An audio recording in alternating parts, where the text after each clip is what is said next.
Hey everyone, and welcome to the Beyond Life and Fitness podcast. I'm Cheryl Patton.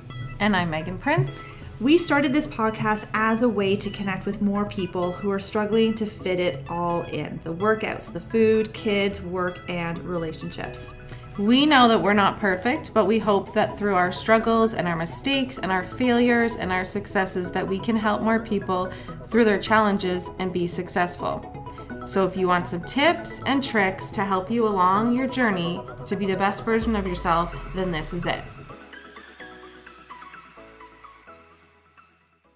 So today we're going to sort of touch on an idea or a thought that we had in the last episode, where what we think is what we tend to believe, and how our emotions can start holding us back from results or the life that we want to live. We as humans tend to attach meaning to our thoughts and to our feelings, and that then turns into a perception of how we see the world. Yeah.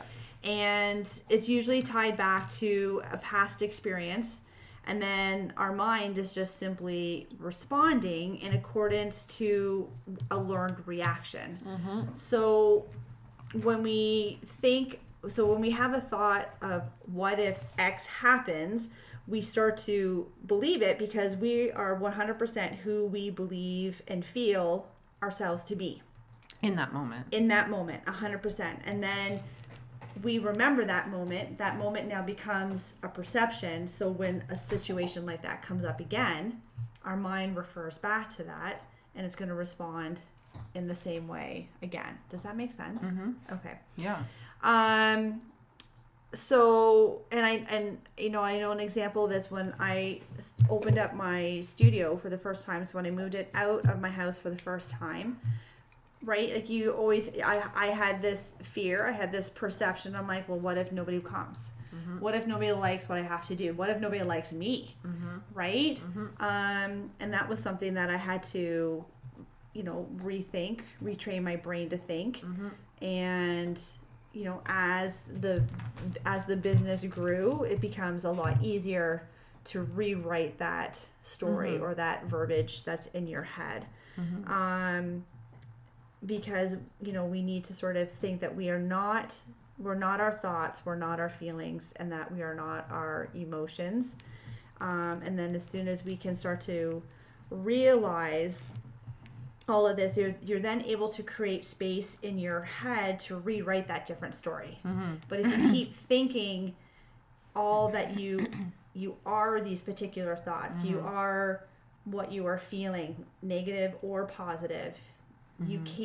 you got to be able to get out of that headspace in mm-hmm. order to rewrite that story. And I get it. It's not always the easiest thing to do. So, mm-hmm. yeah.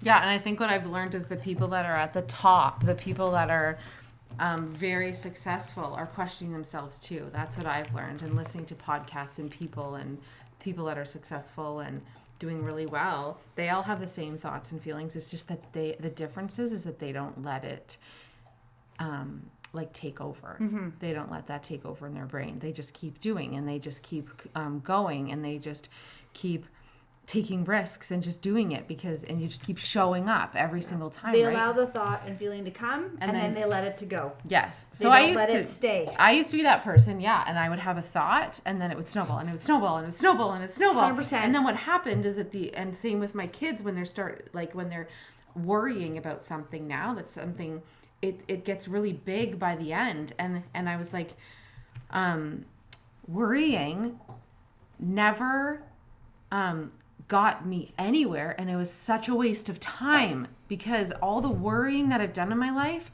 most of the stuff didn't happen. That's what I tell my kids, most of that stuff didn't happen, and I spent days and times and weeks. And I remember when my ex-husband went to Afghanistan, and he was in the infantry, and there was 25 Canadians, I think, that died on his tour, and I couldn't sleep.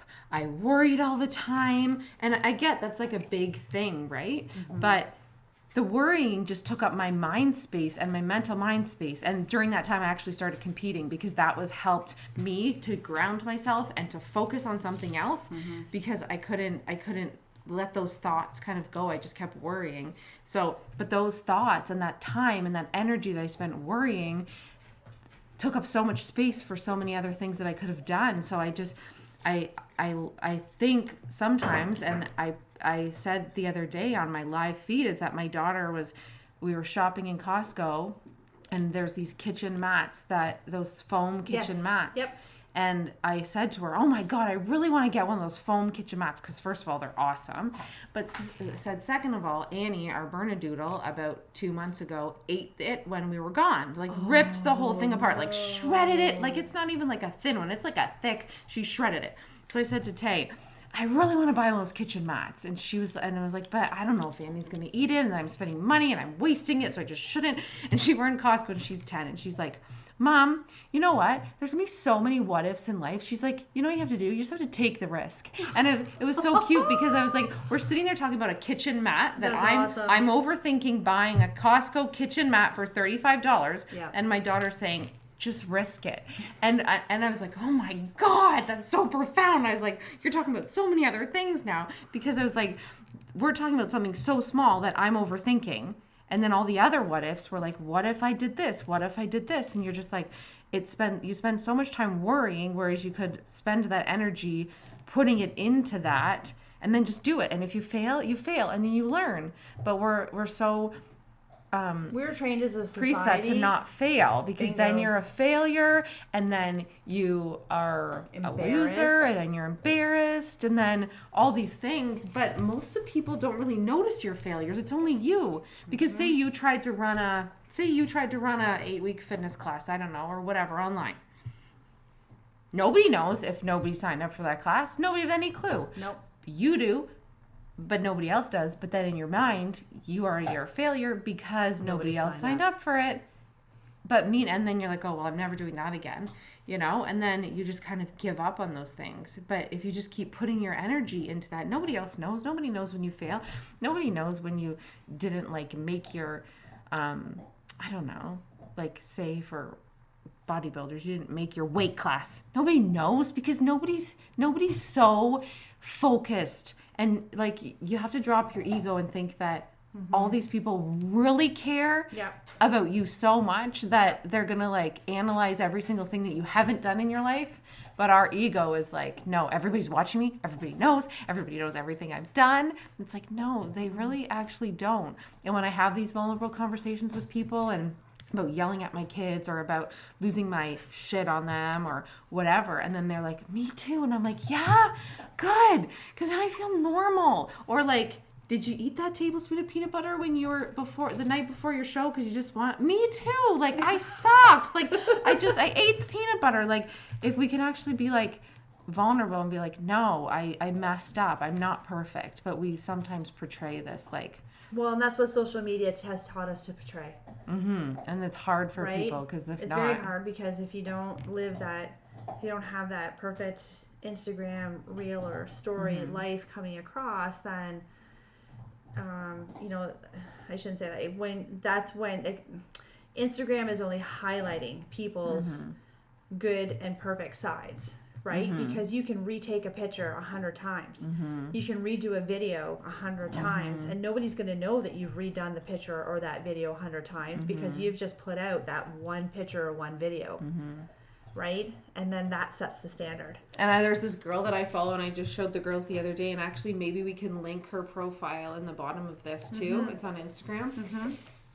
She's so cool because she shows you, and she does it all the time in a million different outfits.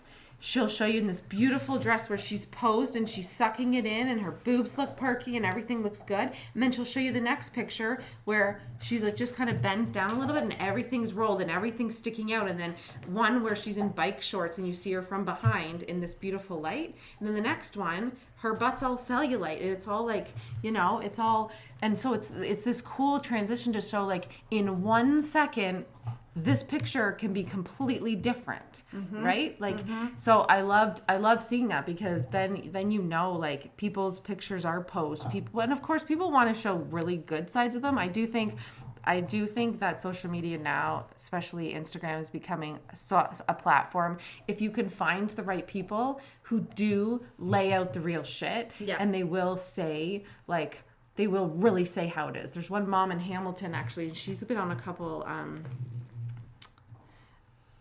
TV shows too. Like, they've interviewed her and stuff, and she just tells it how it is, like, as being a mom, and how sometimes when our kids are here, like, we just don't even want them to talk to us. They don't even want to touch us. They just please don't. And it's just like, all the moms can be like, yeah, I feel that too sometimes. It's not all the time. And this is normalizing that it's okay to, like, not be perfect, right? Yeah, totally. Yeah. So I think social media for sure is like this platform for perfection, but then also a place where people, if you find the right people to follow. If you find the people that are willing to be their authentic self, not like they're okay to maybe look like an idiot, or to make fun of themselves on, you know, social media, and don't care how many people see it because that's just who they are, then I think those are great role models to have, for sure. Yeah.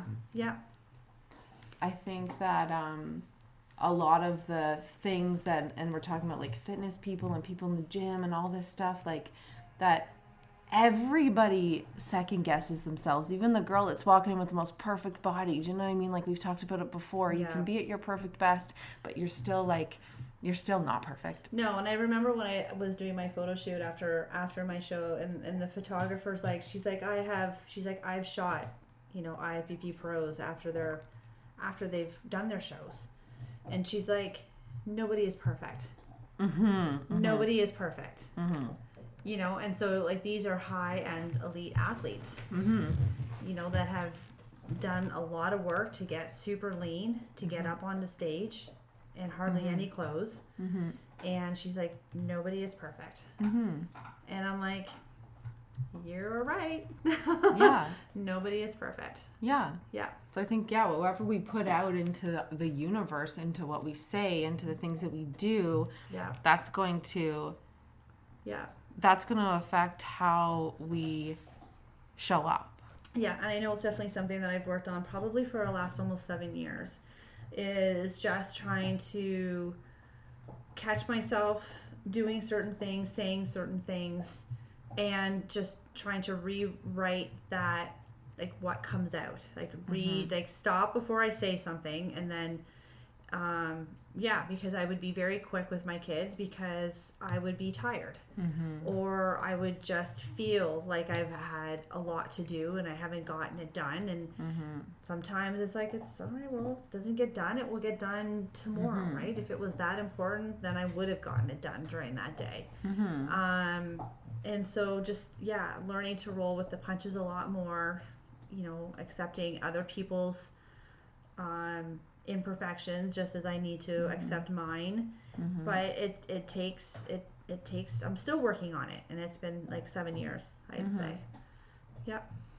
I know, it's like a work in progress, right? It's like, Totally. You're never going to be happy. You're never, that's why it's always like, just, can you just love yourself the way you are now, and then see what happens? Because then if you do, you pour so much different energy and vibe into the universe. And I remember being in high school, and I started hanging out with this group in maybe grade 10 or 11, the popular girls who were, like, always so done up and always so, you know, I always just felt like it was like this competition, right? I always felt like that, right? And now stepping into this different zone in my life, I really can feel those energy from people now, and the people that I want to be around with, and the people that I don't want to, because I don't want to show up to something and be like I know you and me could train at the gym, and we wouldn't both be being like, oh man, her butt is so much better than mine, and like feeling bad about myself though, right? Like, I would just be like, no, we're here to train, and we both look awesome, and we're both good, and this is, you know, like, let's just do this. We would go by each other and throw more weight on. I'd be like, right? It'd be like, you're not lifting enough. But it's like, it's a work in progress for sure, is changing your mindset and changing what you put out into the world Yeah. will ultimately come back at you. Yep, 100%. And it definitely, life's past experiences, when you talk about high school, again, same thing, right? There was always groups that, you would try to be a part of or whatever. I was always athletic. I did sports all through high school. That was just my thing. I got into training at the school gym in grade 11, I think. That's when I like fell in love. I'm like, yes, this is my place. Yeah. But it was usually 10 guys to like only 2 or 3 of us girls in there, right? It's just the way that it was. But you get rejected in high school. It hurts in high school, and then you don't feel them, and that totally kills your confidence. Right? That you're just like, okay, I'm not pretty enough, I'm not thin enough, I'm not muscular enough, I'm not smart enough, I don't have the right clothes, I don't blah blah blah. The list can go on and on and on and on and on. And it takes a long time to rewrite those stories in your head. And we did that one about writing the story, like writing a letter to our younger self, and I've been working a lot on like healing my inner child. And what are you feeling right now? Why are you feeling like that? And like, what's this reaction now? And like, even the other night I was laying in bed with my daughter, and I had a whole long day, and she's reading, and she reaches over and she's like touching me, and she's like, and I'm just like, honey, I love you, but right now I cannot be touched. I just need. So for me, it's really knowing what I need and being able to speak it and being able to tell somebody how I'm feeling, and then not like hurt their feelings. And in the car the other day, I was listening to this Kelly Clarkson song that's called Because of You. Oh yeah. It's called. And I haven't talked or been super open about my childhood and how traumatic it was, really. But that song, like, I'm driving in the car, just driving down the street, and then all of a sudden I saw my younger self as a kid, and I was like, and then I started bawling, and I was like, it wasn't your fault. It wasn't you.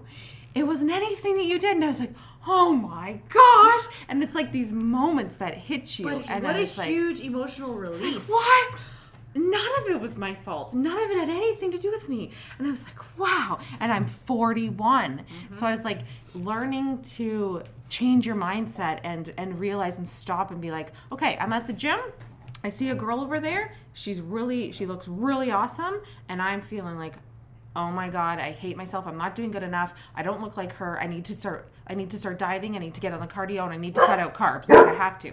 And I think to be able to like stop yourself and be like, why do I feel like this right now? Why do I think that I need to be her? Why do I think that I need to go and diet more to be like her?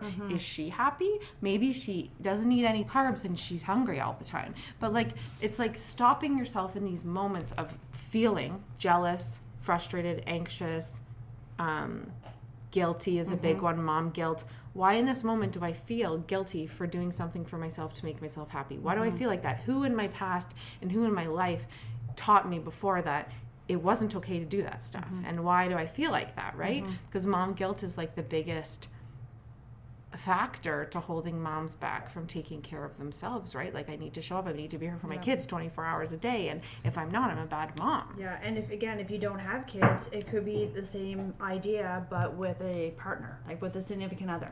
Yeah, for sure. And then Right. you have to be so intentional about, okay, why am I giving you the silent treatment right now? Do you know what I mean? Like, why am I not talking to you? Because when I was a kid, that's what my dad did to my mom, or like, you know what I mean? Like, you have to be like this, or my parents did that to me as a kid. When I told you how I really felt about something, you backlashed on me, so I just stopped telling you how I felt. So I think it's like it's been a huge thing trying to learn how to like express how you feel and express, why am I feeling this emotion right now? Stop, take a deep breath, and even just write it down and be like, why do I feel like this right now? Or just write all your feelings. Like, I feel like I let myself go. I feel like I never do good in this. I feel like this. I feel like this. I feel like this. And then write it all down. And if you go back like a day later, or you go back even 5 minutes later and you read it and you're like, what the heck? Like, I actually think that about myself? Like, that, none of those are even true. And then maybe just X them out, all the ones that you're like, Totally. oh, that's stupid. Like, Yeah. of course I didn't let myself go. Of course I'm not a bad mom. Of course I didn't. Like, you know what I mean? And like, so I think it's just like really being intentional about stopping and really engaging yourself in, why do I feel like this? And starting to peel back, I guess, those emotional God. layers, barriers, you know, all these different phrases that I'm sure people have all heard before, right? And just Yeah. sort of unpeeling that onion and but the thing is that it takes time, it takes work. It's not always going to feel comfortable doing that. And you have to be willing to go through that uncomfortableness in order to keep moving forward. the deepness, right? And be able to allow yourself, like one of my children doesn't like watching sad movies. But she doesn't like watching sad movies because then it's evoking an emotion that she doesn't know how to deal with. She doesn't know how to cry, or she doesn't want to cry because it's too sad. How do I stop myself? Maybe it's not going to be good.